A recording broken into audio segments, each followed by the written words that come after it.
আরও দাও কৃষি প্রধান দেশে ব্যাট বল।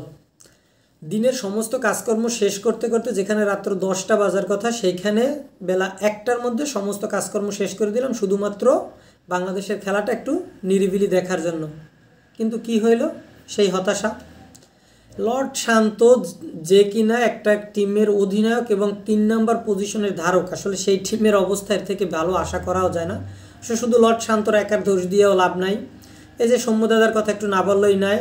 সৌম্যদাদাকে ট্রিবিউট জানানোর জন্য তার নামে জার্সি করলাম, তার জার্সি নাম্বার দিলাম, সব কিছুই করলাম, কিন্তু সেই তারই ডাক দিয়ে হতাশার শুরু। এরপরে আমাদের লর্ড শান্ত দাদাকে ফলো করলো। তারপরে 20 বছরের অভিজ্ঞতা দিয়ে কী হইবে? মিস্টার ডিপেন্ডেবল খ্যাত মুশফিকুর রহিম, অন্তত তাকে দ্বারা ওই সময় এরকম একটা ইনিংস কেউই আশা করে না, সেও গোল্ডেন ডাক মারলো। সর্বোপরি আমরা দর্শকরা হতাশাই পেলাম, আর তো কিছু পাইলাম না।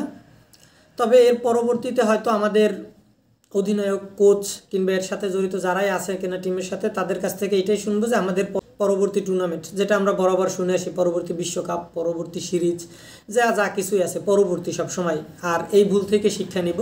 এখন আসলে তারা শিক্ষা কবে নিবে এবং তাদের যে টার্গেট সেটা কবে পূরণ করবে সেটাই আমাদের এখন দেখার বিষয়। আসলে এই জন্য দেখে যেতে পারবো কিনা জানি না।